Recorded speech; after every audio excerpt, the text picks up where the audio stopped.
تنقید اور اختلافی رائے سننے کا حوصلہ پیدا کرے۔ جو تخت و تاج پہ تنقید کرتے پھرتے ہیں، یہ سارے لوگ ہیں دربار سے نکالے ہوئے۔ تنقید کے معنی ہے پرکھنا اور اچھے برے میں تمیز کرنا۔ لفظ تنقید اپنے مفہوم کے اعتبار سے تو انتہائی مثبت لفظ ہے، مگر آج کے دور میں تنقید کو تذلیل کا ذریعہ بنا دیا گیا ہے۔ تنقید برائے اصلاح اور تنقید برائے تذلیل میں فرق کرنا نہایت ضروری ہے، تاکہ انسان ہمت کے ساتھ اپنی غلطیوں سے سیکھ کر آگے بڑھ سکے، اور اگر تنقید کا مقصد محض تذلیل ہے تو اسے وقار کے ساتھ رد کر سکے۔ انسان کی زندگی میں جس طرح تعریف کو ایک خاص مقام حاصل ہے اور اس کے ذریعے لوگوں کی کارکردگی کو بہتر بنایا جا سکتا ہے، بالکل اسی طرح مثبت تنقید بھی انسان کی خامیوں میں کمی لاتے ہوئے اسے کامیابی کی طرف لے جاتی ہے۔ تنقید کے ذریعے انسان اپنی ذات کے ان پہلوؤں کا احاطہ کرنے کے قابل ہو جاتا ہے جس سے پہلے وہ ناآشنا تھا اور جو اس کے لیے بارہا ناکامیوں کی وجہ بن رہے تھے۔ غلطیاں اور ناکامیاں انسان کے لیے استاد کی مانند ہوتی ہے۔ جو وقت انسان کسی ناکامی اور اس پر تنقید کی وجہ سے اذیت میں گزارتا ہے، وہ تمام وقت اسے زندگی کے وہ بڑے بڑے سبق سکھا دیتا ہے جو اسے ساری عمر تعلیمی میدان میں بھی سیکھنے کو نہیں مل پاتے۔ تنقید سے سیکھ کر انسان اپنی ذات کو بہتر بناتے ہوئے اپنی خامیوں اور کمزوریوں کو ختم کر کے نئے جذبے کے ساتھ میدان میں اتر کر کامیابی حاصل کر لیتا ہے۔ اگر انسان لوگوں کی تنقید کو سر پر سوار کر لے تو اس کے لیے کامیابی کے سفر کو برقرار رکھنا ناممکن ہو جاتا ہے۔ اگر آپ کامیاب زندگی گزارنا چاہتے ہیں تو تنقید کو خوشی سے قبول کریں، اس سے سیکھیں اور آگے بڑھ جائیں۔ ہر کامیاب شخص کے لیے خود میں اور اپنی سوچ میں لچک پیدا کرنا بہت ضروری ہے، کیونکہ ہر بات سر پر سوال کرنے کی نہیں ہوتی۔ اپنے مزاج کو بدلے، خود کو ایک نئے کرکٹر کی جگہ رکھ کر سوچیں۔ جب آپ میدان میں اترتے ہیں تو تماشائی آپ کی صلاحیتوں سے ناشنا ہونے کی بنا پر شدید شور و غل کرتے ہیں۔ آپ کا حوصلہ بڑھانے والی آوازیں کم، جبکہ تنقید کا ایک سمندر آپ کے سامنے ٹاٹے مار رہا ہوتا ہے۔ اتنے پریشر میں اگر آپ گھبرا کر پیچھے ہٹ جائیں گے تو دوبارہ کبھی آپ میں لوگوں کا سامنا کرنے کی ہمت نہیں آئے گی۔ اس کے برعکس اگر آپ خود کو یہ سمجھ لیں کہ جب میدان میں اتر ہی گئے ہیں تو لوگوں کی پرواہ کیے بغیر اپنی اننگز کھیل کر ہی جانا ہے، تو یقین مانیے لوگوں کی تنقید کا شور کم ہوتا چلا جائے گا اور آپ کو ہر طرف اپنے ہی حمایتی نظر آئیں گے۔ لوگ آپ کو سراہیں گے بھی اور آپ کی ہمت بھی بڑھائیں گے۔ پہلا قدم اور پہلی کوشش آپ نے کرنی ہے، وگرنہ لوگوں کا تو کام ہی یہی ہے باتیں بنانا۔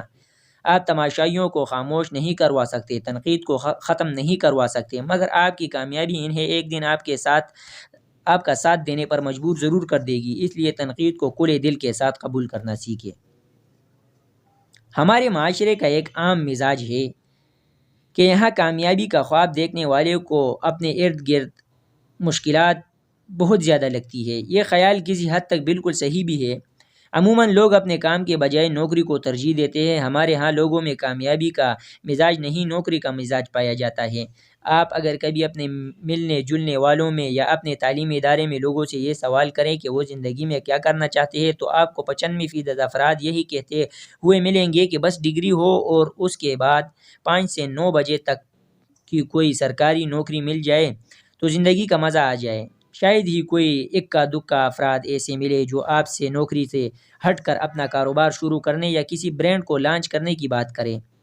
اسی لیے جب ایسی سوچ والے افراد کے سامنے گھر کا کوئی فرد اس نوکری سے ہٹ کر کچھ سوچے تو اسے گھر والے سمیت دوستوں اور رشتہ داروں کی بھی تنقید کا سامنا کرنا پڑتا ہے۔ جس طرح ایک مرتبہ قاسم علی شاہ صاحب اپنی گفتگو میں بتانے لگے کہ ان کے ساتھ بھی یہ معاملہ ہوا جب انہوں نے گھر کے ڈرائنگ روم کو بطور ٹیوشن سینٹر استعمال کرنا چاہا تو گھر والوں کی طرف سے انکار نے انہیں شدید دکھ دیا۔ ہمارے ہاں اکثر ایسا ہوتا ہے کہ ہم خواب بھی دیکھ لیتے ہیں اور اس کے لیے محنت اور یقین کے ساتھ کام بھی کا آغاز بھی کر لیتے ہیں، مگر اپنے معاشرے کے اس نوکری پسند مزاج کے باعث ہم اپنے ارد گرد لوگوں کو اپنی بات نہیں سمجھا پاتے۔ ہمارے ارد گرد موجود لوگ ہمیں سمجھنے کے بجائے جواب اور تنقید کی نیت سے ہمیں سناتے اور سمجھاتے ہیں۔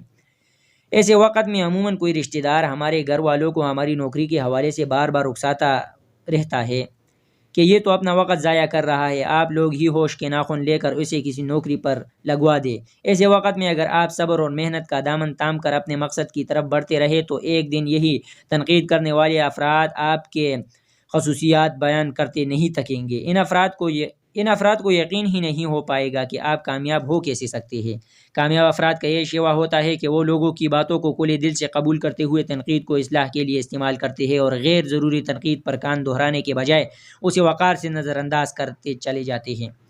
ان کی یہی عادت انہیں مشکل وقت میں بھی ہمت دیتی ہے، اور ایک دن انسان اپنی تمام تر محنت کی بدولت کامیابی حاصل کر لیتا ہے۔ لہٰذا کامیابی کا راز لوگوں کی تنقید کو وقار کے ساتھ نظر انداز کرتے ہوئے اپنے حوصلے کو بلند کر کے انسان میں آگے بڑھتے جانے میں ہے۔ جس چیز پر آپ کا اعتبار ہی نہیں ہے اس پر اپنی توانائی ضائع کرنے کے بجائے اپنے مقصد پر محنت جاری رکھے۔ ایک دن آپ کی محنت ہی لوگوں کو جواب دینے کے لیے کافی ہو جائے گی، اور آپ پر تنقید کرنے والے تمام تماشائی آپ کی حوصلہ افزائی کرتے نہیں تھکیں گے۔ کون پھر ایسے میں تنقید کرے گا تجھ پر؟ سب تیرے جبہ اور دستار میں کھو جاتے ہیں۔ 2009 کی بات ہے، جب ایک عام سا سافٹ ویئر انجینئر بے روزگاری کی زندگی بسر کر رہا تھا اور کوئی اسے ملازمت دینے پر تیار نہیں تھا۔ اس کا یاہو اور ایپل کمپیوٹرز کے ساتھ کام کا وسیع تجربہ تھا، مگر قسمت تھی کہ کھلنے پر تیار نہ تھی۔ انٹرنیٹ کی دو مشہور سماجی سائٹس ٹویٹر اور فیس بک نے یکے بعد دیگرے اسے مسترد کر دیا تھا۔